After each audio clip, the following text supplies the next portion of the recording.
104 in our series, Perfect Person of God, studying Matthew's Gospel. We have been, for the last several lessons, probably more than the last several, depending on what several means to you.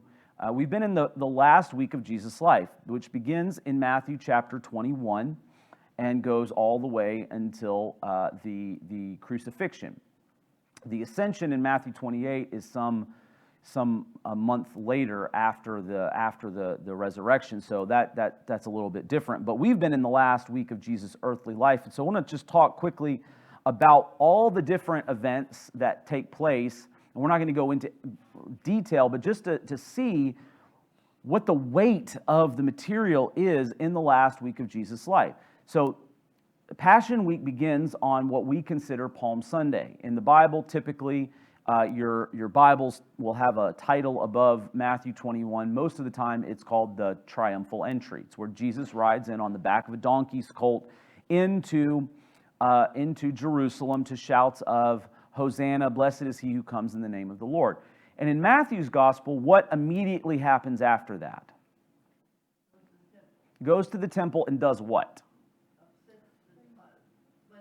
Upsets the money changers, turns the tables, and starts to, clean house. Yeah, that's a good way to put it.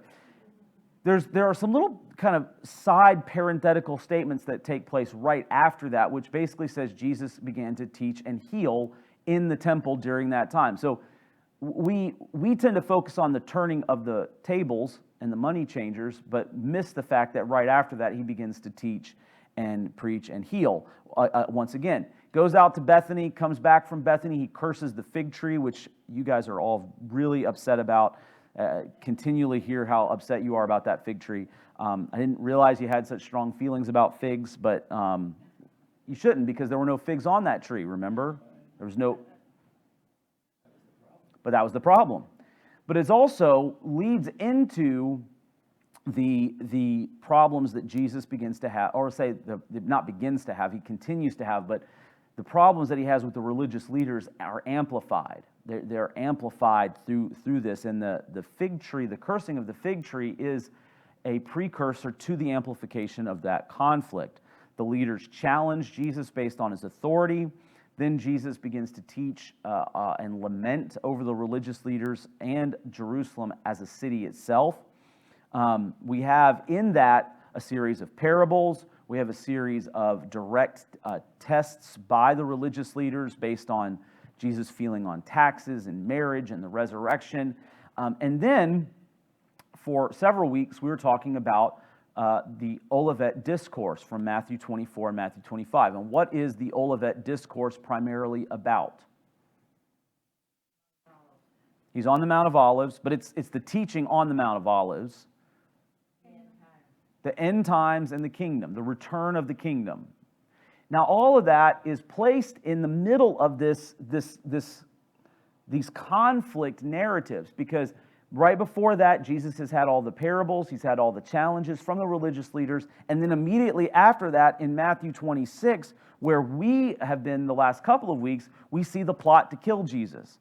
So it should, I say this, that it should tip us off that when Jesus is talking about the Olivet Discourse, and part of that is in reference to what he is experiencing right there and the challenge that he's facing in preparing his own followers to face similar challenges, even from people who claim to be religious leaders, even from people who claim to be agents of God's goodness and God's good work. And so what we notice about the Passion, when we think about the Passion Week, we think about the high water marks of the Passion Week. And we go from Palm Sunday and we jump right to Maundy Thursday, which is basically where we ended last week. But Monday, Tuesday, Wednesday, what's been the primary activity of Jesus on Monday, Tuesday, and Wednesday? What's been the primary focus? But parables related to what specifically? About what? About what's to come and the conflict with the religious leaders. That's been the weight of that teaching. That's been the weight. What's to come, the kingdom that's to come, but it's been in reference to this conflict that he has with the religious leaders. The people that should have known who he was didn't recognize him. And so it's interesting that so much of our focus of the Passion Week is on the big event of Jesus coming into the temple on Palm Sunday, and then the actual crucifixion, which it should be, Maundy, Thursday, Lord's Supper, crucifixion. But all that stuff in between colors what we see with the triumphal entry and the Lord's Supper and the arrest and the crucifixion, and it's part of the preparation process. That's why when we in the mainline churches, especially like Reformed churches, we talk about the concept of Lent as being a season of preparation. Now I know we're getting ready to head into Advent, which is another season of preparation. But if we jump, and the reason is, if we jump from one big event to the next without all those intermediate tales and intermediate narratives, we forget all that Jesus actually was facing and our part in it as well. And so that's significantly important, and it relates in large part to the passion predictions that Jesus has already given his disciples. If you'll remember, there are 3 passion predictions immediately preceding the triumphal entry. The first comes in Matthew 16, beginning with verse 21. And this one is more of a catch-all. It's actually not the words of Jesus, but it says from that time on, Jesus began to show his disciples that he must go to Jerusalem and suffer many things from the elders and the chief priests and scribes, and be killed, and on the third day raised from the dead. If you'll remember Matthew 16, who has a problem with that Who has a problem with those statements? And tells them about it, right? Peter has a major problem with Jesus talking like that, and he tells him, and then Jesus utters the immortal words, "Get behind me, Satan." But that was the first of the 3 passion predictions that we see in Matthew. Now, again, that first one is not a prediction from Jesus, but what Matthew is saying is this begins a cycle of predictions where he says they're going to Jerusalem, he's going to suffer, and whose hand is it? The chief priests, the elders, and the scribes. Now, in the second of the passion predictions, which are the words of Jesus, it says, as they were gathering in Galilee, Jesus said to them, "The Son of Man is about to be delivered into the hands of men, and they will kill him, and he will be raised on the third day." So in the first passion prediction, he specifically identifies the Jewish religious leaders. In the second, he broadens it to the hands of men, the hands of humans. It's a generic phrase. And of course, it says they were greatly distressed. Now, in the third, before the triumphal entry, Jesus, just before they're headed into Jerusalem, says, "See, we are going up to Jerusalem, and the Son of Man," notice again the language here, "will be delivered over to the chief priests and scribes, and they will condemn him to death, and deliver him over to the Gentiles to be mocked and flogged and crucified, and he will be raised on the third day." So, in the one hand, you've got religious leaders at the center of the passion prediction. The second, it's more of a generic all men. And in the third, it's religious leaders and Gentile leaders, the Romans. So what you have here is hey, who's at fault for Jesus' death? Who's at fault? Whose hand is at work? God's hand through all sinful people. All sinful people. And the passion predictions and the Passion Week itself highlights these points. And especially comes to pass when we get to where we've been in Matthew 26, because what we see in Matthew 26 is that the rejection of Jesus and the abandonment of Jesus are central to his sacrifice. We tend to think of the sacrifice of Jesus in terms of the cross, which it is, and the physical pain which is significant. But if you'll notice, even in the passion predictions and the week leading up, what is at play? It's the conflict with the religious leaders, the Gentile leaders, and all human beings. That's the central sacrifice that Jesus leans into, that he is giving himself up to the sinful nature of all humanity. At his lowest human moment physically, nearly everybody leaves Jesus. And we'll see how these themes play out through the rest of the Passion narrative. So we left off last week at the institution of the Lord's Supper. So we're going to go Matthew 26, starting with verse 17. And we read earlier last week, and we covered the sovereignty of God in opening the door to the upper room to them, and how God was at play even in these details. But we're going to read the entire thing from 17 all the way to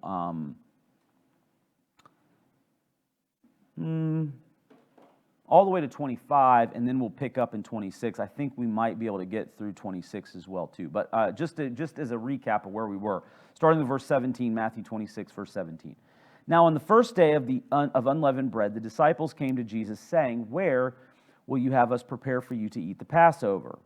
And he said, "Go into the city to a certain man and say to him, 'The teacher says, my time is at hand. I will keep the Passover at your house with my disciples.' And the disciples did as Jesus had directed them, and they prepared the Passover. When it was evening, he reclined at the table with the 12. And as they were eating, he said, 'Truly I say to you, one of you will betray me.' They were very sorrowful. They began to say to him one after another, 'Is it I, Lord?' And he answered, 'He who has dipped his hand in this dish will betray me. The Son of Man goes as it is written of him, but woe to that man by whom the Son of Man is betrayed. It would have been better for that man if he had not been born.' And Judas, who would betray him, answered, 'Is it I, Rabbi?' And he said to him, 'You have said so.'" If we believe, as I think we should, that John 13's account of the foot washing and the Lord's Supper are the same event, they're the same evening, then it would be understandable to conclude that this event, the institution of the Lord's Supper, happened, or the foot washing happened before the supper, and thus before the betrayal announcement. I say this because who is present when Jesus is washing the disciples' feet? All the disciples, including Judas. So Jesus, in keeping with the sovereignty of God motif about where they're going to eat and who the man's going to be, there are a few things to notice about the prediction of the betrayal. First of all, Jesus knows it's going to happen. Now, what do you notice about the prediction itself? Does Jesus call out Judas directly? Does Jesus look at Judas and say, as all the disciples, one after another, saying, "Is it I? Is it I? Is it I?" We never hear Jesus say, "No, Thaddeus, it's not you. Don't worry, sit down. It's Judas. It's over." He doesn't say that. In fact, what he does say is, "As it's written, the Son of Man will go, but woe to him by whom the Son of Man is betrayed." Now, there's no Old Testament direct reference here. Some people will read that every time it says, "as it's written." We'll go back and we'll try to find an Old Testament reference. There's no direct reference. But the betrayal psalms, such as Psalm 55, 12 through 14, and the suffering servant of Isaiah 52, 53, 54, they signify the rejection of the Messiah, that there will be a rejection. And it's not an accident that the betrayal of Jesus is found, or the betrayal of God is found all over the prophets of the Old Testament, because the betrayal of Jesus is tied to the betrayal of all of Israel to God. If you read the Old Testament from Exodus on, what you're going to see over and over and over and over and over and over and over and over and over and over again is that the Israelites are terrible followers of God. Do they ever follow God consistently for very long? I mean, you have seasons, right? There are seasons, like when David is king and things are going well. Yeah, okay, yeah, it goes pretty well for a while, but when Saul is king, when Solomon's king, during the period of the judges, don't get me started. I mean, it's constant. They do well for a while. They have some prosperity, and then they get lazy, apathetic. They think, maybe it wouldn't be so bad if we started to worship other gods. Maybe it wouldn't be so bad if we sacrificed to Asherah or Molech or the Baals. Maybe it wouldn't be so bad if we started to marry the women of the other region. Maybe it would be, and things go poorly, and they start to not only worship false gods, they start to practice the morals of the people around them, which are lying, cheating, stealing, and taking advantage of others. And so, when you see this betrayal motif in the life of Jesus here, it is representative of the betrayal of all of Israel on God itself. And that Judas and his betrayal carries that level of connection as well is underscored by the fact that once again Jesus refers to himself as the Son of Man, which the Son of Man is the title that Daniel uses, and the messianic title that Daniel uses, and we've talked about that throughout the book of Matthew because it's one of Jesus' most famous titles for himself in the Gospel of Matthew. In addition to that, he also says that of Judas, it would have been better had he not been born. That should not be understood as a denial of God's sovereign control, as though Judas, there was an option. There's no option that Judas was not going to be born. There was no option that Judas was not going to be the betrayer. And this is similar to the cry of Job in Job chapter 3. In Job chapter 3, he curses the day of his birth. Now, as is often the case, how did the disciples react to this prediction? Are they like, okay, sounds good, Jesus, someone's going to betray you? Not only they don't like it, and they're really confused.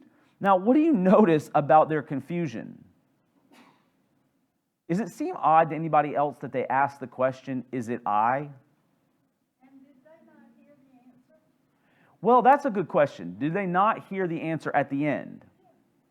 There are a lot of theories about that, and we can get into them now, actually. The theory is that as the disciples are asking the question, they're talking to each other. There's at least 13 of them in the room, Jesus plus the 12. More than likely, there's a few others as well, some of the women who might be there as well. And so, you know what it's like when you're in a room and a leader is talking and other people start chattering? You can't hear the leader, and so I'll give you an example about how this could take place. I lead a parent group on Wednesday night. I don't know if you guys knew that. I lead a parent group. Well, it's quite a large group now. It started out with 8, and now we have 35. And that's after we divided the group already. So we divided the group, and there's 14 in that group, and there's 35 in the group on Wednesday night. So what happens a lot of times in that group is I don't have a microphone because it's supposed to be a small group. And in here, you are almost always respectful when I'm talking. I said almost, always. Well, that group, they're not being disrespectful, but it's supposed to be where people are talking, right? And they're all well, what sometimes happens is one group over here will start chatting with each other about something I've just said, and it gets a little bit noisy, and then somebody else will say something directly to me, and those folks over there didn't hear it because it wasn't like they were shouting it. And I'm sure in Judas' case, if you've got, let's say, roughly 20 people in the room, and everybody is like, oh my gosh, who do you think it is? And notice how Matthew paints the picture. It says they say to him one after the other, but in the other Gospels, there's an indication that they're cross-talking with each other. And that there's this, they're coming to him, and then they're going back to each other. And then Judas kind of quietly says, "Is it I?" Now, he knows it's him. He knows it's him. And now he knows Jesus knows. And we're going to talk about in a second what that does to Judas. We're going to talk about that in 1 second. Because there's a natural question that comes up in my head every time I read that. Well, it almost seems like Jesus waiting for one of them to come forward and confess. Yeah, I think it seems like that maybe to them, but really what Jesus is saying, okay, I think what Jesus is saying here is really a living example of the statement, "Nobody takes my life, but I lay it down freely." You remember where Jesus says this? Nobody takes my life, but I lay it. If Jesus is caught off guard at any point, if Jesus is surprised at any point in what takes place from Thursday to Sunday, you would be correct in assuming that somebody took Jesus' life. But if Jesus knows every step in the scenario, what is going to happen, who's firmly in control? Jesus is. Because he knows. And he lets the scenario play out because he's doing so in obedience to the Father. I want to take just a second to talk before we get into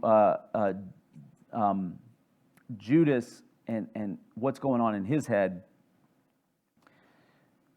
I want to talk about the dipping of the herbs. And in a second, we're going to go through the whole litany of the Seder meal, whether you believe it was a Seder or not. We're going to talk about it as a Seder meal because the elements are still there.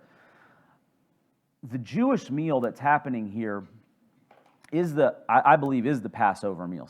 We talked last week about the disagreement over that.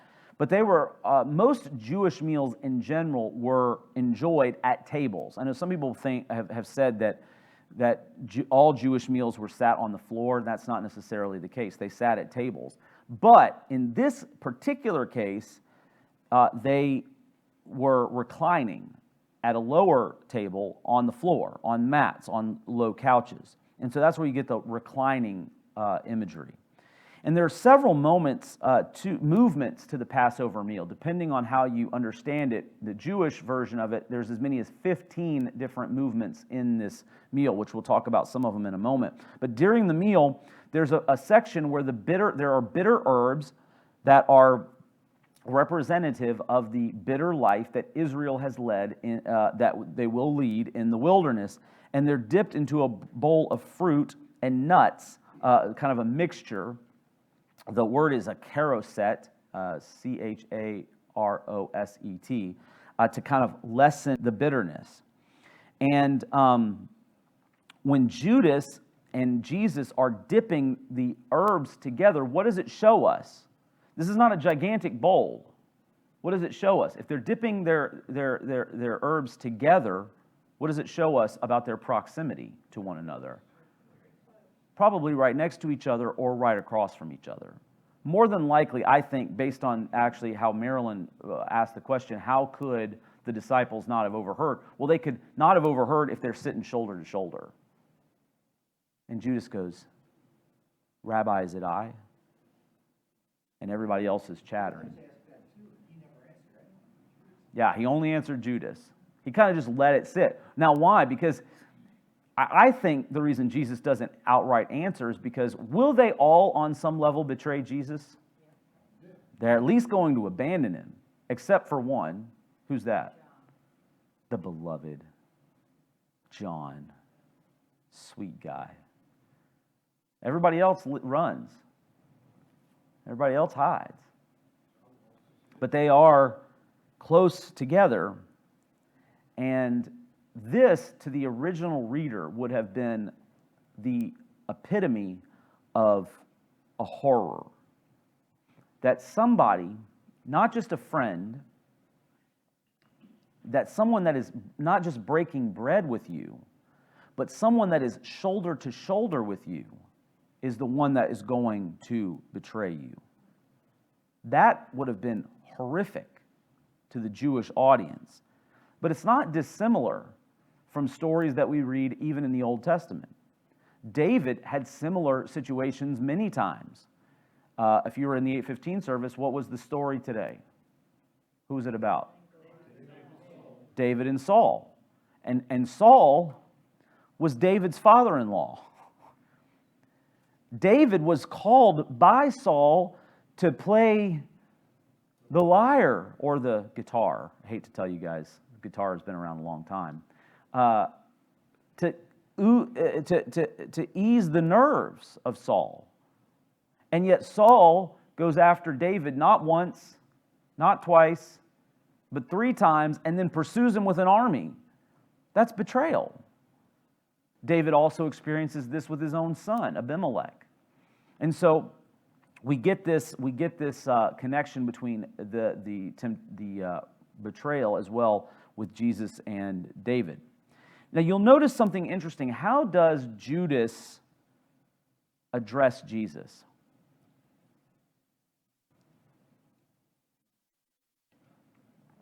What does he call him? Rabbi. Interesting. You say, well, Zach, everybody calls him rabbi in the Bible. No, they don't. Actually, in the Bible, it's almost never. Call him teacher, and you say, well, teacher means rabbi. Yes, that's true. But in the original language, when you look at, especially the Gospel of Matthew, nobody calls Jesus rabbi. When they call him teacher, it's actually in the Greek. This is actually a transliteration of the Hebrew. So this word in the Greek is actually a Hebrew word. Every other time, it's the Greek word for teacher.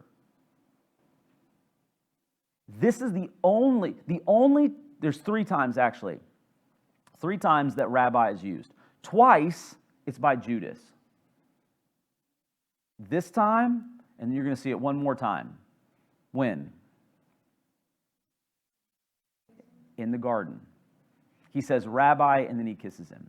The other time that the word is used in Matthew's gospel is when Jesus is talking about the religious leaders who love to be called rabbi. He says, oh, they love to be called rabbi in the marketplace. They love to be called rabbi. Now, people ask the question, well, why? Why doesn't he call him teacher? We know why he wouldn't call him Lord, correct? Because Lord, in Matthew's gospel, it's always on the lips of genuine followers. He doesn't call him Lord. But why, teacher, why, but why not, why rabbi? Well, this highlights the Jewishness of the scene. This is a very Jewish scene. This is a very Jewish moment. And there's some people, I think this is wrong. I think this is reaching. Some people believe that this is a revelation about Judas's motivation. That he believes Jesus is supposed to be the ultimate kind of cleaner of the house, so to speak, of the Jewish people, and this is going to prompt Jesus to actually take the role that he was born to take, that he's trying to, I don't think that's the case. I think this is really Matthew's attempt, or I think successfully, to highlight the Jewish part of this scene. They're facing, or they're celebrating a very Jewish festival. They're with one another. They're in a very Jewish act of even dipping the bitter herbs. And it shows us how the crucifixion of Jesus is so not Jewish. We'll talk about the fact how not Jewish the crucifixion is. Because in the Jewish people did have a capital punishment. They did have a form of capital punishment. What is the capital punishment they most commonly had in the Old Testament? Stoning. In fact, one of the reasons that Jewish people didn't do the crucifixion is because in the book of Deuteronomy it says, "Cursed is everyone who hangs on a tree." So even their criminals they wouldn't put to that level. The only reason that they would stone a person was for a violation of the law.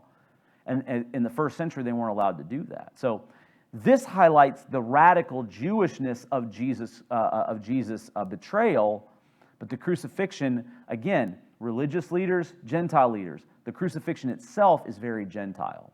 Yeah, Bruce. If Judas was starting to have his doubts at this point about Jesus being the one, would that also not be somewhat of a patronization of him? Calling him rabbi? Potentially. Potentially, yeah. He could be. He could be just patronizing him, and it's hard to say. I think more accurate is what is Matthew trying to tell us by using the term rabbi and not teacher, because it's very likely that in the case of every other instance of the word teacher in the in Matthew's gospel, what the person is actually saying to Jesus is rabbi.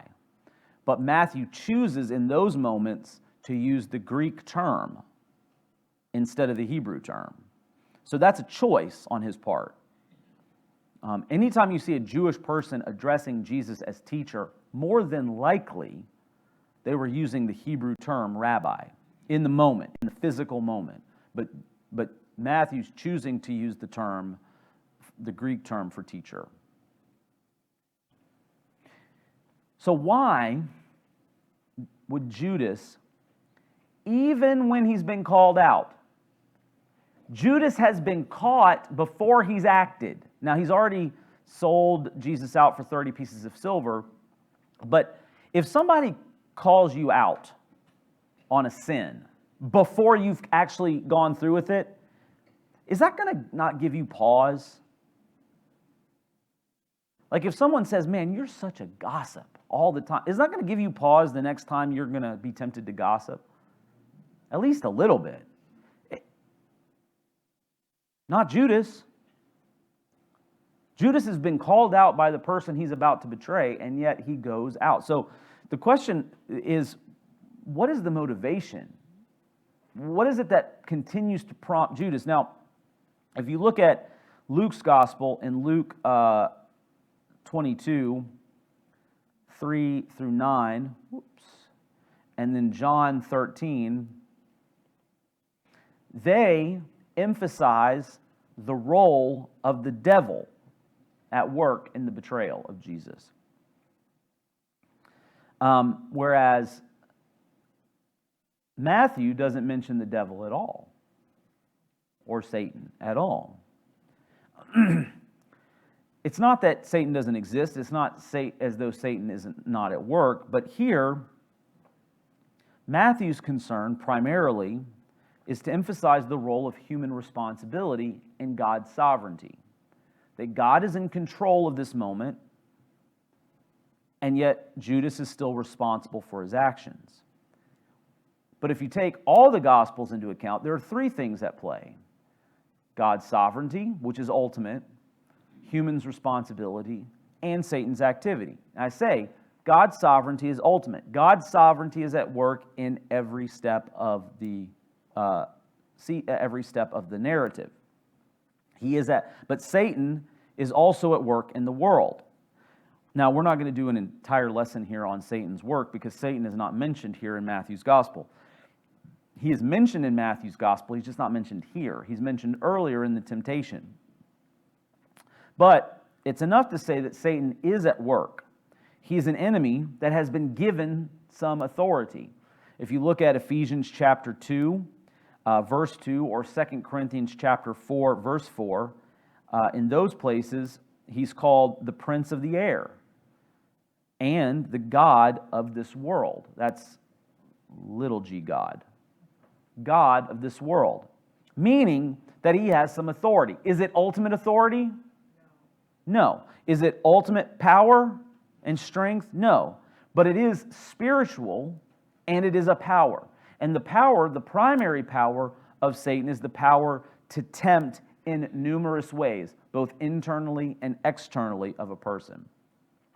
Luke's description in the English translation in Luke 22 makes it seem as though Satan has physically taken possession of Judas' body. It actually says Satan had already entered into Judas. And it sounds a lot like a demon possession of the earlier passages, but it's not.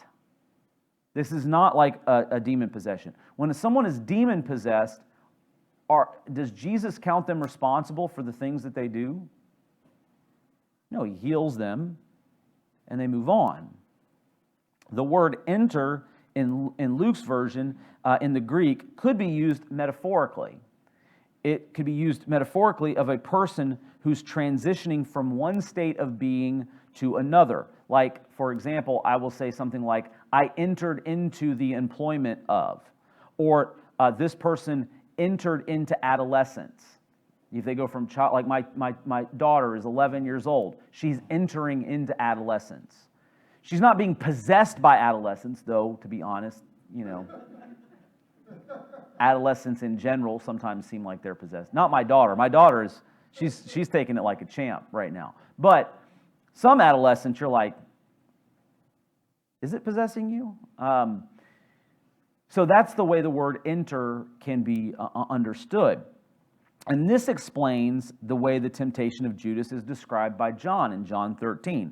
It says that the devil had put it into Judas' heart to betray Jesus. The devil had put something there, put a temptation there, and Judas succumbed to the temptation of Satan. Now again, God's sovereignty is obviously at work in every avenue of this narrative.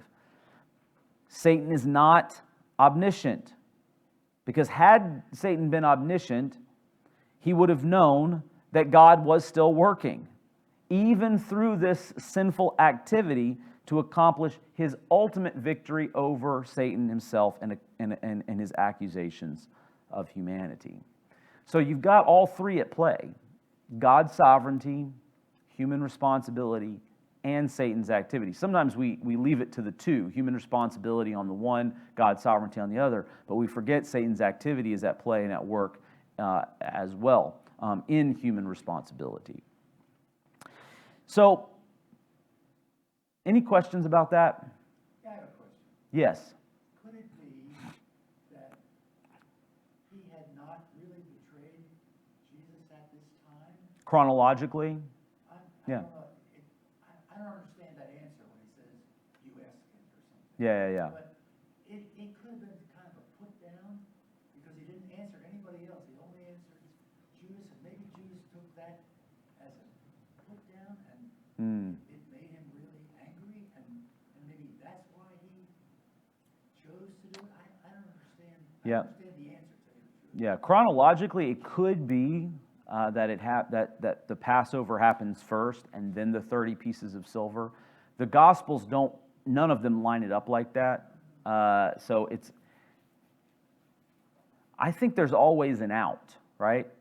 Because later on we see Judas being overwhelmed with guilt. He goes back to the religious leader, the chief priest, and he throws the money at them, and it. The legend has it goes down into the thing. They buy the potter's field, the whole thing. Yeah, Terry. Yeah, really, God, all he had to do is just leave it up to human nature. Yeah. You got money involved, you got Judas getting the prestige with The religious leaders, yeah. religious leaders. I mean, that was all he needed, motivation to continue on to do what he did, even though Jesus Yeah. confronted him. Yeah, so I think that's a great point, Terry. He could have just, God is just letting humans be humans, right? Yeah. They're greedy, they're prestige loving, security loving. I think one of the other options is Judas sees that Jesus' stock is falling, so he jumps. He's like, okay, well, I'm going to secure my place. I don't want to be seen as one of those Galileans, that sort of thing. I think that's true. I think the reason that the truth of that is put on the lips of Jesus, like the betrayal and later on the prediction of Peter's denial, is to show again that Jesus is in control. That at any point he can stop this process. At any point he can say, no, I'm not doing this anymore. I'm angel armies, come on, let's go. Bring out the tanks. Bring out the armored vehicles. But he doesn't. I really do think that's now, George, to your point, how does Judas take that? I think Judas takes it badly. I think you're absolutely right. I think he takes it badly. Does he take it as a slight? Does he take it as more fuel? If he's already thought about betraying Jesus, if he's already sold him out for 30 pieces of silver, he still has a chance. He has a chance to run. He has a chance to hide, but he could have taken it as a slight. But it even goes back to the Genesis chapter 4. What does God say to Cain? Sin is crouching at your door. I mean, it's waiting to take you, and it's the anger that God calls Cain out right there, and Cain still continues on because he feels slighted and he feels like God doesn't care about him, which is the opposite of what's true. Marilyn, and then Bruce. I find it interesting that even after Jesus says this to him, he still goes forth, and we're assuming that he still took the cup and the bread at the Last Supper. That is a really good point. We do not know. I'm going to go back and do the comparison. I haven't done the comparison of the timing of when all that takes place, but it does seem like Judas leaves before the institution of the Lord's Supper. But I'm going to go back and check all the Gospels and see how that. In Matthew's Gospel, he definitely has Judas kind of leaving seemingly before. Because I think is it John's Gospel, I think, where he says, what you do quickly. But here he says, drink from it, all of you. Yeah, in John's Gospel, he says, what you do quickly. It's so. I think let me revise my statement. I think you are probably right, because when we look at and what we're going to talk, we're not going to have time now. What we're going to talk about next week is the steps in the Passover meal, and there's a really interesting article I found about at what point does Jesus say each of the things that he says about the Lord's Supper. It's in the meal, and so we'll go back and compare where the bitter herb dipping is with those points, and we'll maybe that'll help us do that, because the Gospels are a little squirrely, because John says it. What you're going to do quickly. Or Jesus says in John's Gospel. But remember, John doesn't have the Lord's Supper. He has the foot washing, and then the betrayal announcement and all that. So, interesting. Yeah, we'll go back and look at that. We'll compare it to all the Gospels, compare it to this probable steps. And again, it's not definitive, but probable steps in their Passover meal. Yeah, Bruce, and then we'll pray us out. This would have been a pretty clear-cut case, wouldn't it, of Judas wanting to be still in Jesus' good graces, but he at the same time knows that Jesus is out of him? I think one of the questions I have, and I've gone back and forth, is if Judas has already, back to George's point about the timing, if Judas has already sold Jesus out for 30 pieces of silver, why is he still in the upper room? Well, I think some of it could be he's got to know where Jesus is going to be. He's got to know where Jesus is going. There's some probability that Judas obviously knows where Jesus goes to pray. The Garden of Gethsemane is a common place for Jesus to pray. It's a common place for people. If you've been to Jerusalem, you know it's just outside the city. It's really easy. Jerusalem is very busy. The Garden of Gethsemane is very quiet, so it has that kind of more meditative sort of feeling. But I think that Judas is in this moment. There is a wrestling match going on in his brain, in his heart. But that's why Luke's gospel and John's gospel about the temptation work of Satan is so important. This is not a passing thought that Judas is having. Whatever Judas is doing, he is being tempted to that end. But temptation does not mean sin, right? Someone being tempted to sin is not the same as sinning. Now, there's a lot of debate about where that line is. Where does temptation become sin? Because Jesus' definition of sin seems to work in the heart and the mind, right? Jesus says, if you've lusted after a woman in your heart, you've committed adultery. Okay, well, I always thought of lust as being a temptation. Or what's the line between being tempted to lust and lusting and then adult? You know what I'm saying? So, but we know temptation is not a sin because what happens to Jesus in the wilderness in Matthew chapter 4? It says that the Holy Spirit took him out to the wilderness to what? Be tempted. And be tempted is not just he heard these lies from Satan and goes, haha, I'm knocking this one out of the park. No, no, no. He had a real thought about entertaining the action. Otherwise, I don't believe it's temptation. If it's easy, it's not tempting. It's like Swedish fish. You guys know the candy Swedish fish? You don't know the candy Swedish fish? No? It's called Swedish fish. They're like a gummy candy, okay? They're like a gummy candy. It's like gummy bears, but worse, okay? It's like terrible. I hate Swedish fish. It's one of the very, I love candy of all kinds.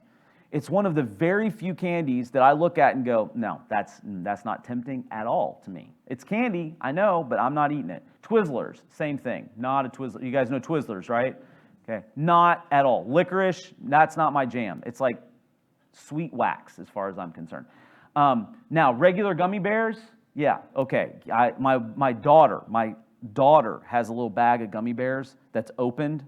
It's been there for like a week, and she's been just she's incredible. She can just eat one or two. I go in there and I grab a handful because it's tempting to me, and I act on it, right? So that's the thing. Temptation has to be legit. It has to be real. It has to be like, I'm going to act. I think I might act on this. Judas, I think, is in a state of being tempted, and that temptation is being escalated and escalated. I think the greed has a big part to play in it. I think his security has a big part to play in it. George, I think your point, does he feel slighted? That just adds fuel to the fire when it should put the fire out, you know.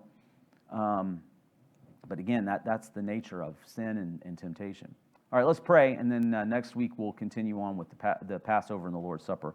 Gracious God, we thank you for your goodness to us, and that you look on us with your kindness and love. And pray, Lord, that as we, your people, seek to follow you in spirit and truth, help us to see our own potential for betrayal, our own potential to deny you. Not in the same dramatic way as Judas or later Peter, but in the small ways that we decide to do our own thing in spite of your goodness. Unite us together in your love. In Christ's name, amen.